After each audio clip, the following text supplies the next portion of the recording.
His wife didn't know he spoke Japanese. And when she mocked him at the most important dinner of her career, thinking he couldn't understand, she destroyed everything herself. Welcome to Stories by Jason. If you're settled in and ready for a good story, hit that subscribe button and tell me in the comments where you're watching from. I've got another exciting story coming your way tomorrow, and trust me, you don't want to miss it. Thank you so much for the love and support. You're truly appreciated, and I'm so grateful to have you here with me. Also, let me tell you something funny. Someone actually bet that I can't reach 1,000 subscribers before the end of this year, and honestly, I want to prove them wrong. So if you're watching this right now and you haven't subscribed yet, please hit that subscribe button and join the family. Reaching 1,000 subscribers is a very personal goal for me, and your support would mean the world to me. Thank you for believing in me and being part of this journey. And before you go, drop your name and location in the comments. I'd love to give you a special shout-out in my next video. The restaurant was called Shigure. Most people in Vancouver had never heard of it, and that was intentional. No website, no reviews, no sign marking the entrance beneath the limestone facade of the Fairmont Hotel Vancouver. If you needed to ask where it was, you weren't supposed to be there. Inside, the space felt like a secret held in amber, low ceilings wrapped in charred cedar, paper lanterns casting shadows that moved like breath, and a silence so deliberate it made every word feel weighted. This was where decisions worth hundreds of millions of dollars were made over kaiseki courses and single malt whiskey. Where power dressed down and spoke quietly because it didn't need to shout. Mireya Calix-Serrano arrived the way she always did. Sharp, commanding, dressed in charcoal Armani that fit like armor.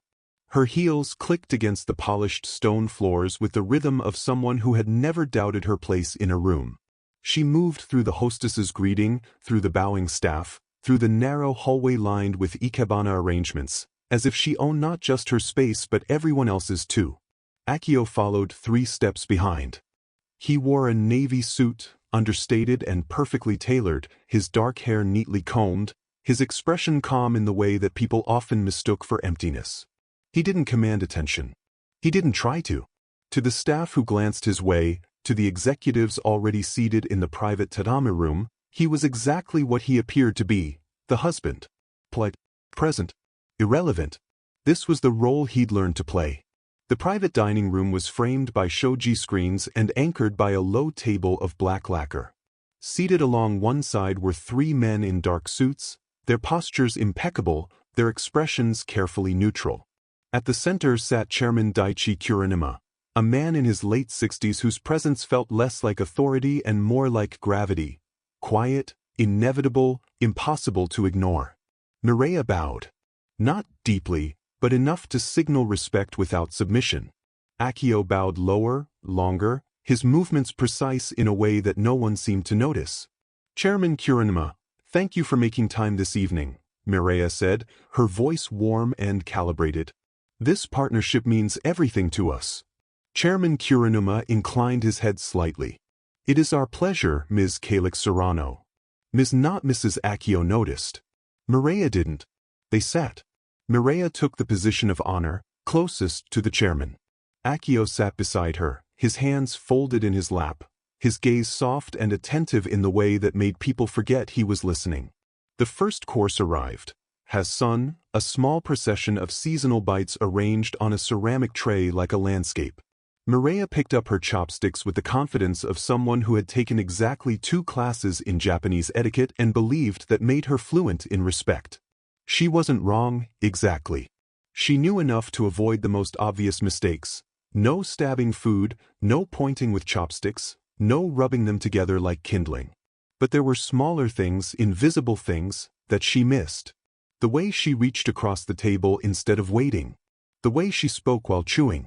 The way she filled her own glass instead of allowing someone else the honor. Akio saw the executives notice. Their expressions didn't change, but their eyes did, brief flickers of assessment, quiet recalibrations of respect. He said nothing. Mireya had built her career on confidence that bordered on audacity.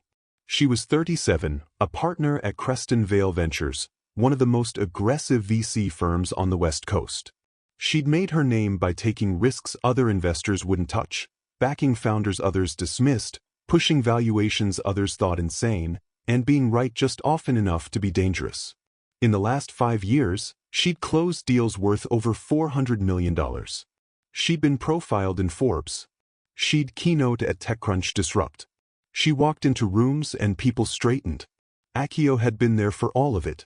He'd stood beside her at galas where she networked and he smiled. At dinners where she pitched and he nodded. At investor meetings where she spoke and he was introduced once, politely, and then forgotten. Over time, he'd learned to make himself smaller. Not because he was weak, but because it was easier. Because fighting for space in a marriage where one person took up all the air felt exhausting and, eventually, pointless. He'd stopped correcting people when they assumed he worked for Mireia instead of with her. Stopped mentioning his own background when someone asked what he did.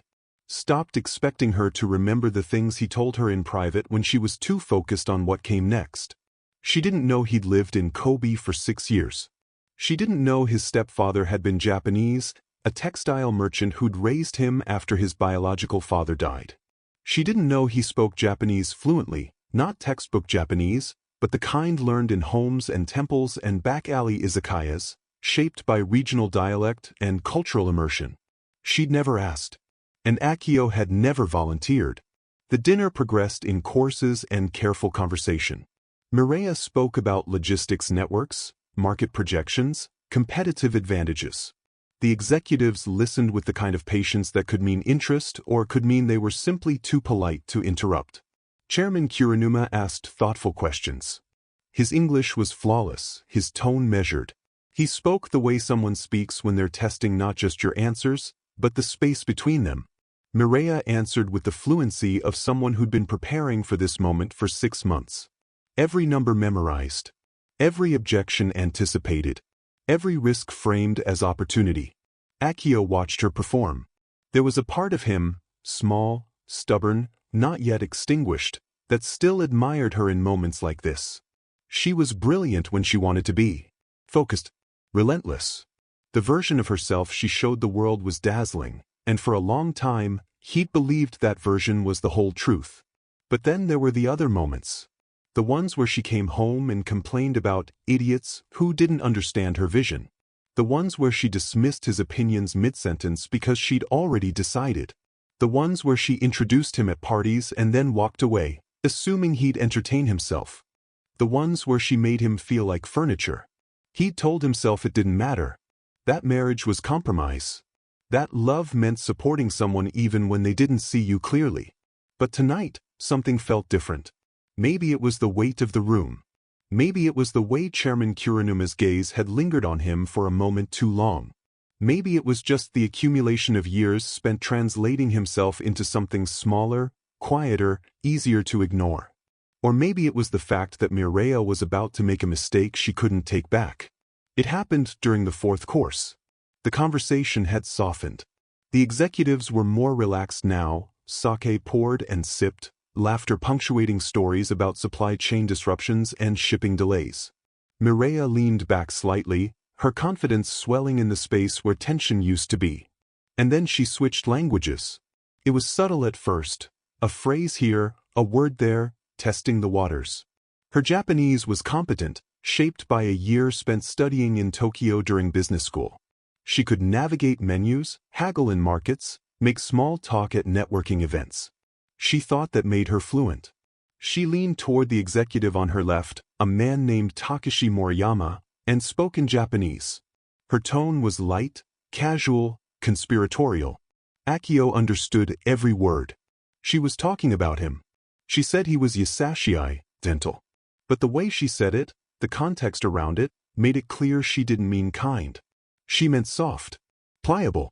She laughed lightly and added that he was the type of man who never caused problems, who did what he was told, who made life convenient. Takashi's smile tightened almost imperceptibly. Mireia didn't notice. She kept talking. She said Akio was stable, reliable, someone she kept around, because he didn't demand anything. She framed it like a compliment, like she was explaining a successful strategy. Akio's hands remained folded in his lap. His expression didn't change. But something inside him, something that had been bending for years, finally straightened. He looked across the table and found Chairman Kiranuma watching him, not Mireya. The chairman's gaze was calm, assessing, and in it, Akio saw something he hadn't expected: recognition. Mireya was still talking, still laughing, still oblivious. And Akio realized, with a clarity that felt almost serene, that this dinner had never been about the deal. It had been a test. And Mireya was failing. She had no idea what she'd just handed him. The sake had loosened something in Mireya. She'd always been confident, but now, with the executives leaning in, with laughter punctuating the pauses between courses, with the deal feeling inevitable rather than aspirational, she'd crossed into that territory where confidence became performance. Where she stopped reading the room and started assuming it belonged to her. She was speaking more Japanese now. Longer sentences. Fewer pauses to check for understanding.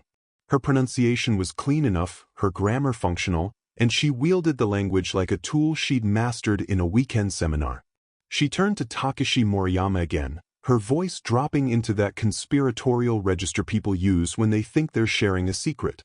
Honestly, she said in Japanese, he's so predictable. I always know exactly what he'll do. Takashi's smile remained fixed. He nodded once, politely, but his eyes shifted briefly toward Chairman Kiranuma. A question without words. Mireya didn't catch it. She continued, her tone lightening as if she were sharing an amusing anecdote rather than dismantling her husband in real time. He never argues. Never pushes back. It makes things so much easier, you know? She laughed, a small, bright sound that might have seemed charming if you didn't understand what she was saying. I manage him the way you'd manage any part of your life. Set expectations, maintain boundaries. He's very... She paused, searching for the word, obedient. The word hung in the air like smoke. Akio's jaw tightened, but his expression remained unchanged. His hands stayed folded. His posture stayed calm.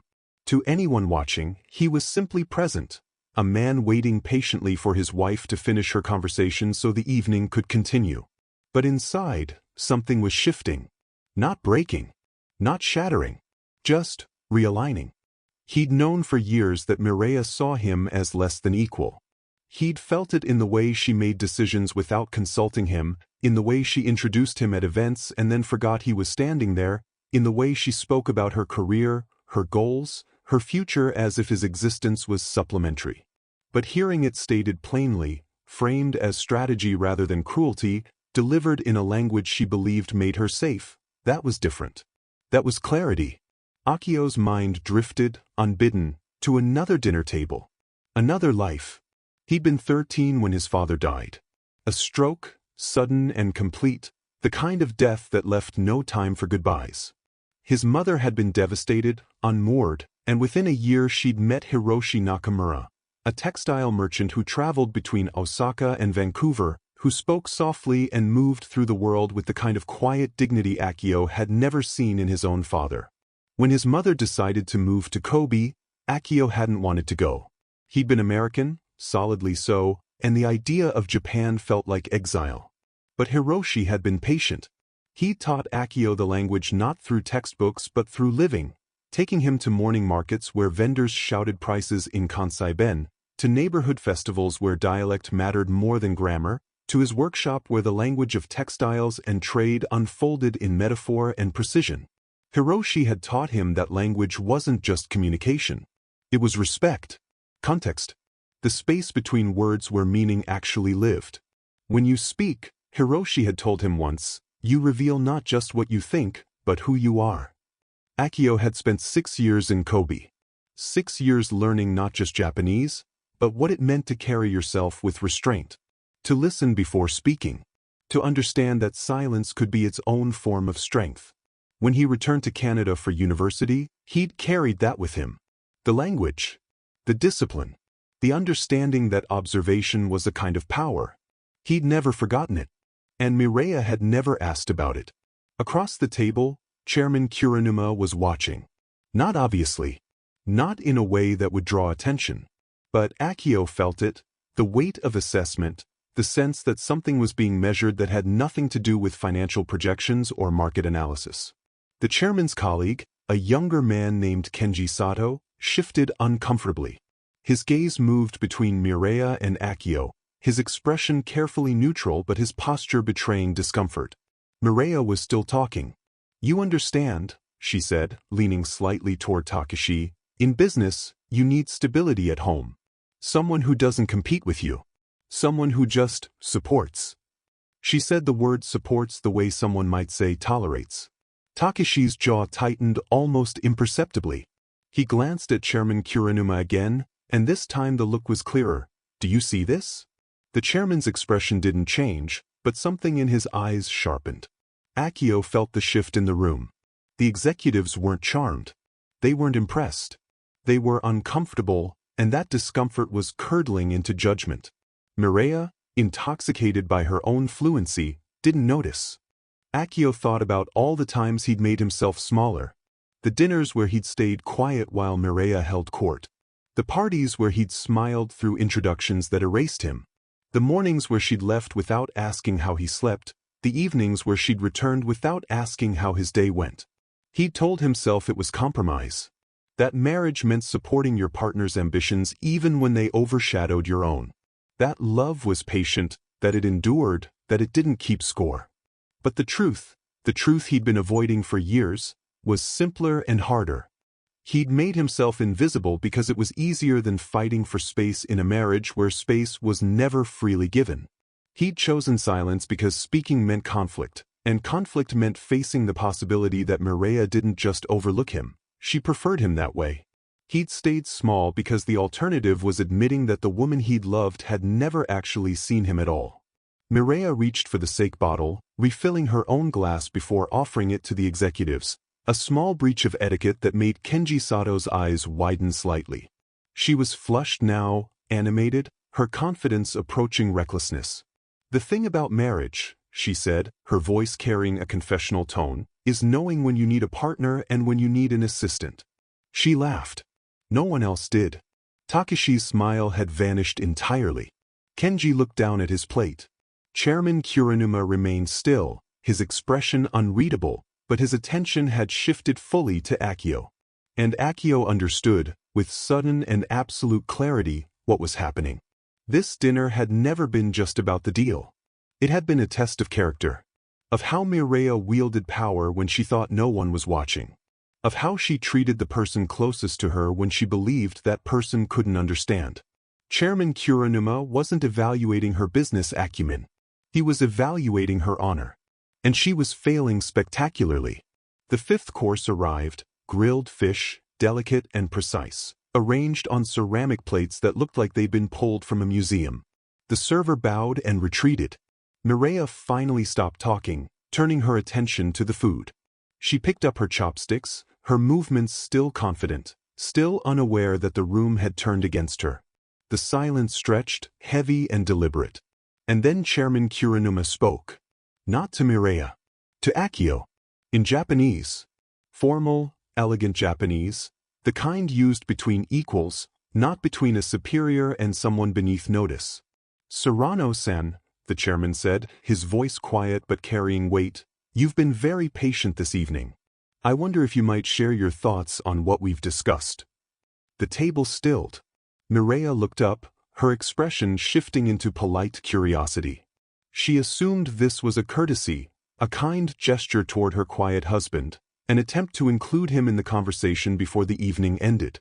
She smiled encouragingly at Akio as if to say, "It's okay, just be polite." She had no idea what was about to happen. Akio met Chairman Kuranuma's gaze. The chairman's eyes held something that might have been respect, or might have been recognition, or might have been an invitation. Akio took a breath. And then he spoke. In Japanese. Fluent, elegant, effortless Japanese that carried the weight of 6 years in Kobe, of a stepfather's teachings, of a culture learned not from textbooks but from living. "Chairman Kuranuma," Akio said, his voice calm and clear, "I appreciate your patience tonight. And your attention to what truly matters." The room froze. Mireya's smile locked in place, confusion flickering behind her eyes.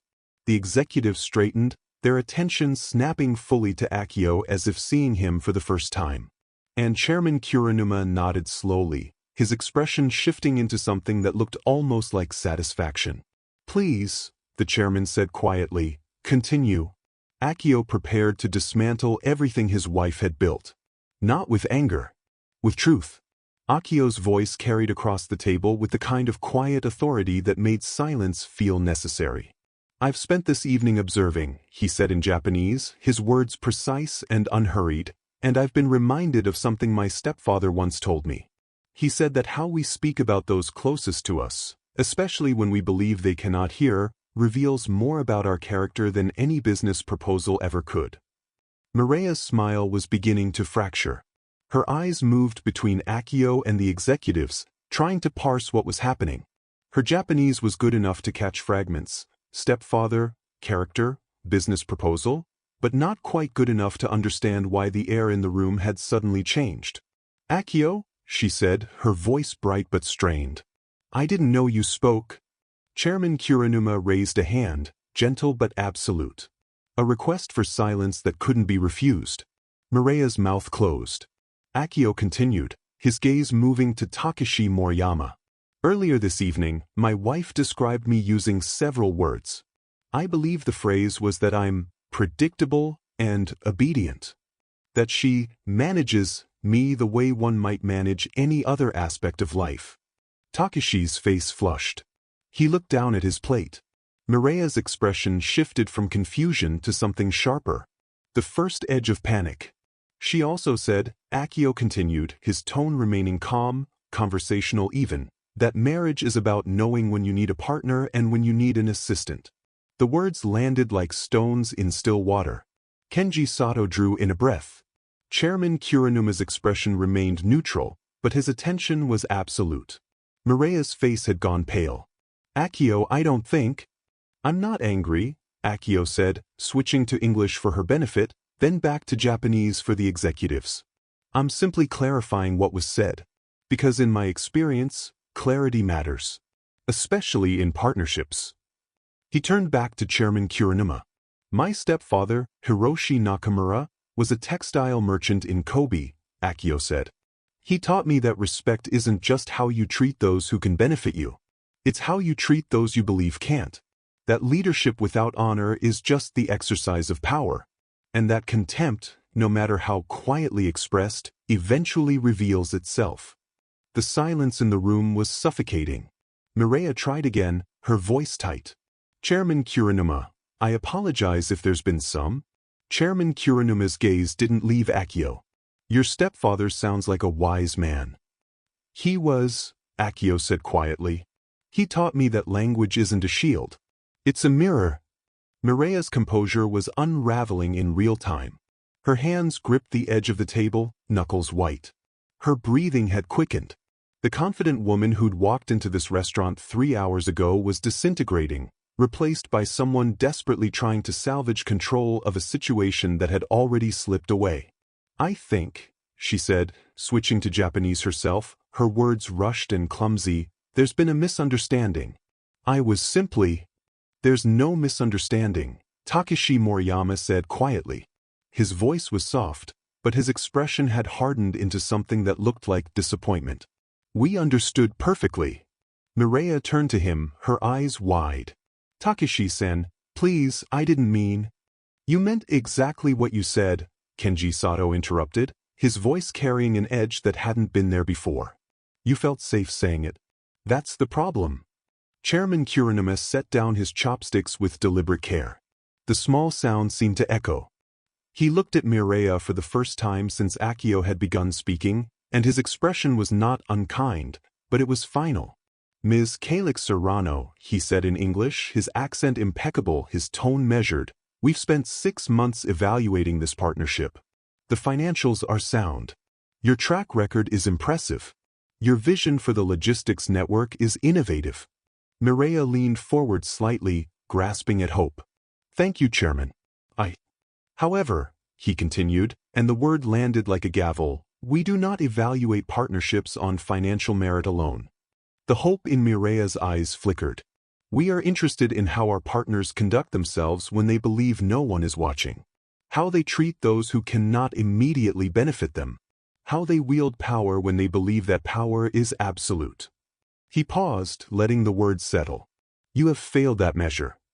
The words hung in the air, irrevocable.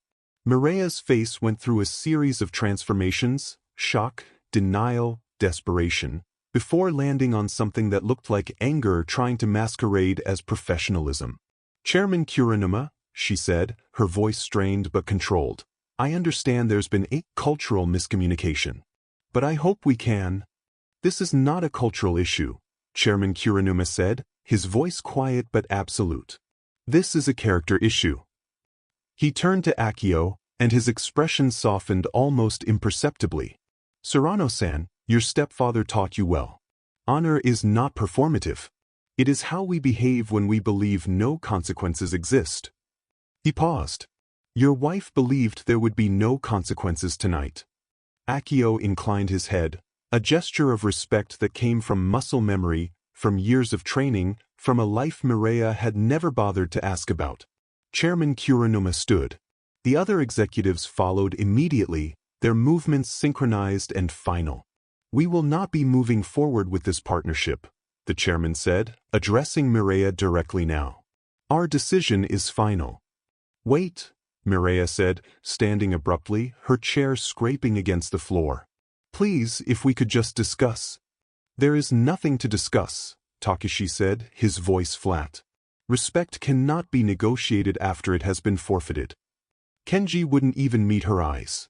Chairman Kuronuma bowed, to Akio, not to Mireya. A gesture of respect between equals. Akio returned the bow, deeper, longer, perfect in its execution. Should you ever wish to discuss cross-cultural partnerships, the chairman said quietly, my contact information will be made available to you. It wasn't pity. It was recognition. The executives moved toward the door, their departure swift and practiced. No theatrics. No anger. Just a quiet, irreversible withdrawal. The door slid shut behind them. And then there were two.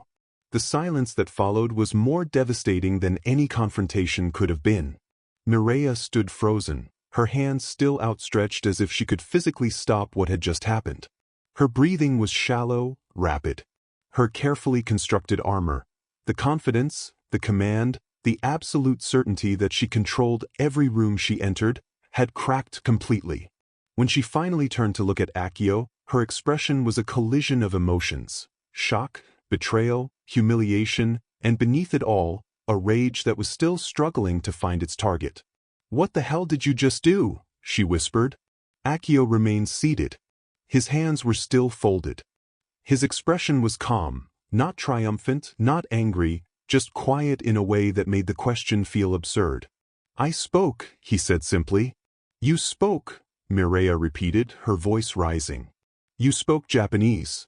You, she stopped, her mind catching up to implications that were too large to process all at once. How long? How long have you? 6 years in Kobe, Akio said. From 13 to 19. My stepfather was Japanese. I've been fluent since I was 16. The words landed like physical blows. You never told me, Mireya said, and there was something almost childlike in the accusation, as if she couldn't comprehend how this secret had been kept from her. You never asked, Akio said. I never, Mireya's voice cracked. She pressed her hands against the table, leaning forward as if the physical support could somehow stabilize her. Do you understand what you just did? That was 6 months of work. 6 months. That partnership was worth. I know what it was worth, Akio said quietly. Then why? The word came out as almost a shout. Why would you destroy it? Akio stood slowly. When he spoke, his voice was steady, but there was something beneath it now, not anger, but a kind of exhausted clarity. I didn't destroy anything, Mireya. You did. The moment you decided I couldn't understand you. Her face flushed. I was building rapport. I was. You were mocking me, Akio said, and the words were not accusatory, they were simply true. You told powerful executives that you manage me, that I'm obedient, predictable, that you keep me around because I'm convenient. I didn't mean. Yes, Akio interrupted, his voice still calm, still quiet. You did. Mireya's expression shifted, rage crystallizing into something more focused. So this is what? Revenge? You humiliated me in front of. I repeated your words, Akio said. That's all. You sabotaged. I spoke the truth. His voice was firmer now. And the truth was enough. Mireya stared at him, her chest heaving, her hands shaking with suppressed fury. You son of a bitch, she said finally, her voice low and venomous. You quiet, pathetic son of a bitch. You couldn't even. Akio picked up his jacket from the back of his chair. I'm leaving, he said. We're not done. Yes, Akio said, meeting her eyes directly for the first time since the executives had left. We are. He walked toward the door. Behind him, Mireya's voice rose, sharp and desperate and furious. If you walk out that door, we're finished. Do you hear me? Finished. Akio paused, his hand on the shoji screen. I know, he said quietly. And then he left. The rain had started by the time Akio reached the street. Not the violent downpour Vancouver was known for, but a steady, quiet rain that turned the pavement into mirrors and blurred the city lights into watercolor. He stood beneath the awning of the Fairmont for a moment, watching taxis glide past, their headlights cutting through the darkness.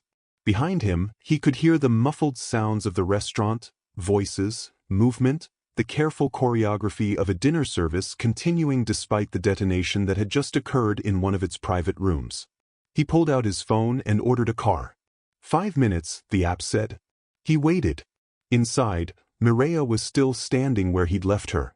The server who'd been hovering near the door had retreated, sensing that this was not a moment for check presentations or polite inquiries about dessert.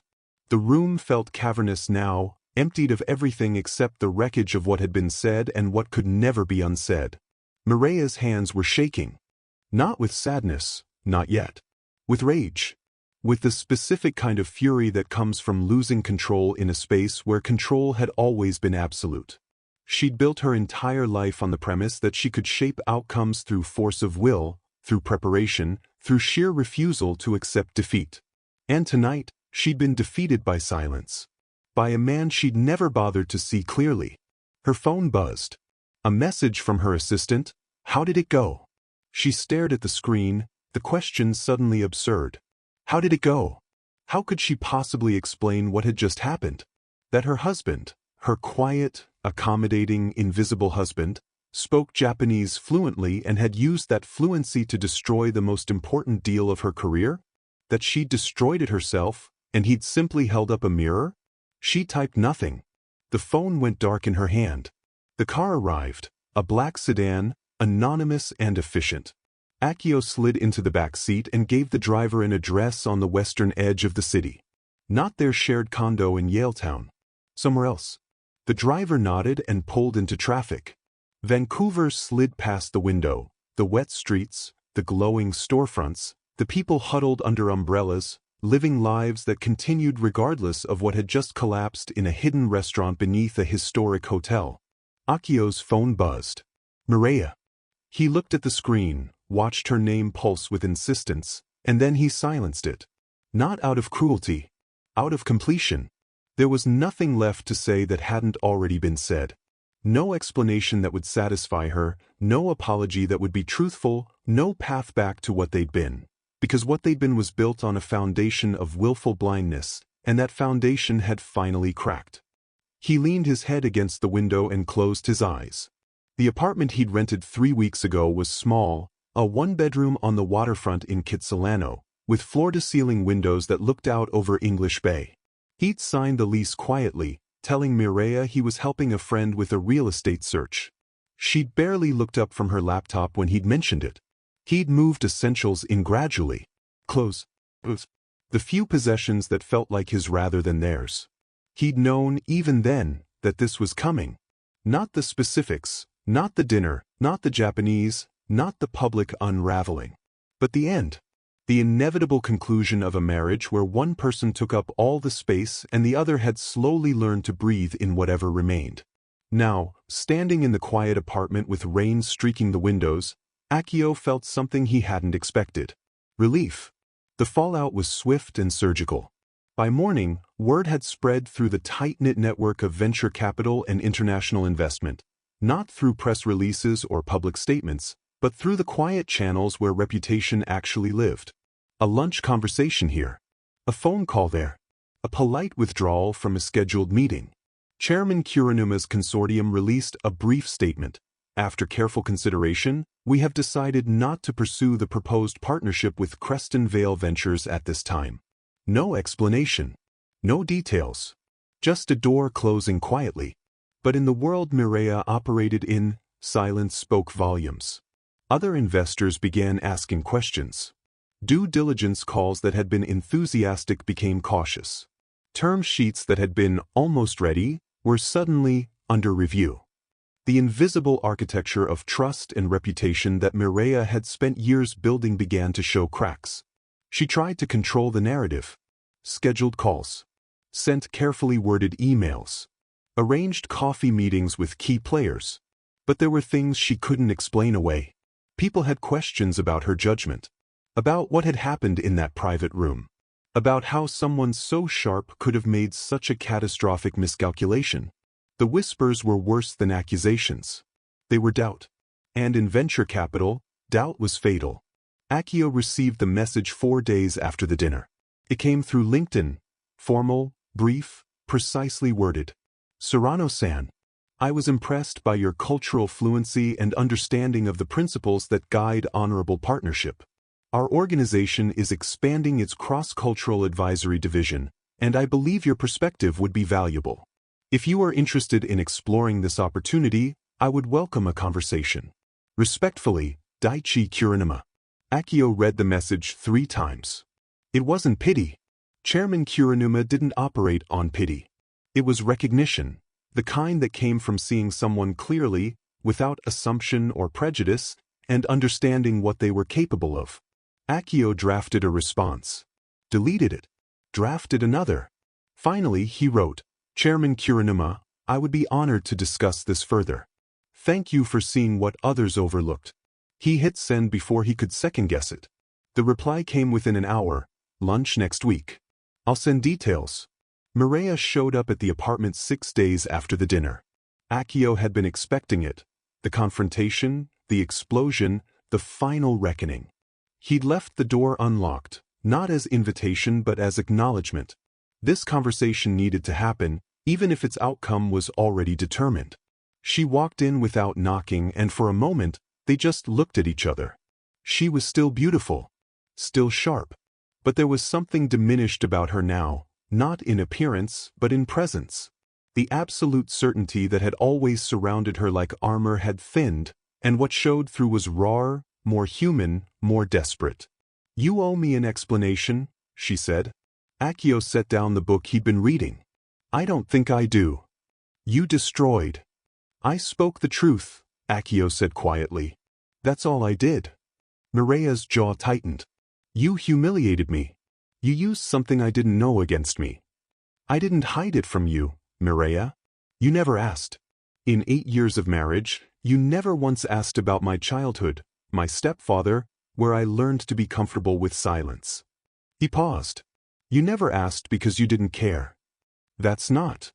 It is, Akio said, and his voice was gentle but immovable. You saw what you wanted to see. A quiet husband. Someone stable. Someone who wouldn't compete with you for space. And you just let me believe that? Yes, Akio said. Because I loved you. And I thought love meant making myself smaller so you could be bigger. Mireya's expression flickered, pain breaking through anger. But love without respect isn't love, Akio continued. It's ownership. And I was tired of being owned. So you waited, Mireya said, her voice bitter. You waited until you could hurt me the most. No. Akio shook his head. I waited until I couldn't stay silent anymore. There's a difference. The silence stretched between them, heavy with everything that couldn't be repaired. I'm filing for divorce, Mireya said finally. Okay, Akio said. She stared at him, as if expecting an argument, a plea, some desperate attempt to salvage what was already gone. When none came, she turned toward the door. "For what it's worth," Akio said quietly, "I hope you find someone who sees you the way you wanted to be seen. And I hope you learn to see them back." Mireya paused, her hand on the doorknob. She didn't turn around. She didn't say anything. She just left. 6 months later, the divorce was finalized on a Tuesday, with all the ceremony of a business transaction. Signatures. Paperwork. A calm division of assets that neither party contested. Mireya kept the condo, the art collection, the social connections. Akio kept himself. He'd started working with Kuranuma's organization 3 months earlier, consulting on cross-cultural partnerships, helping North American companies navigate the complexities of Japanese business culture, teaching executives what he'd learned from Hiroshi about respect, honor, and the space between words where meaning actually lived. The work was satisfying in ways venture capital board meetings had never been. It required precision, empathy, cultural fluency, all the things he'd spent years developing and decades hiding. His apartment overlooking English Bay had become home. He woke early, made coffee while watching the sunrise over the water, spent his days in work that felt aligned with who he actually was. He dated occasionally, carefully, intentionally, with the kind of clarity that came from knowing exactly what he wouldn't tolerate again.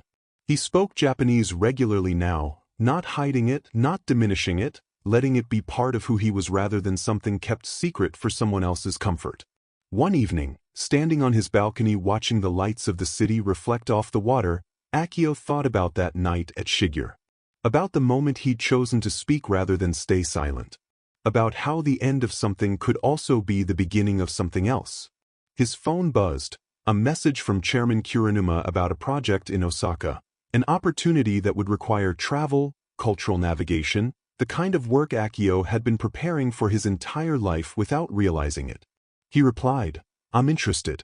Let's discuss details." The rain had started again, turning the city soft and blurred. Akio watched it for a moment, then went inside. The quiet that filled his apartment wasn't empty. It was his. And this time, no one could take it from him.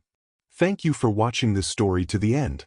If you enjoyed this story, you will surely love the next one. It's as crazy and more intriguing as you can ever imagine. So do check it out. Click on the image showing on your screen right now to watch the next one.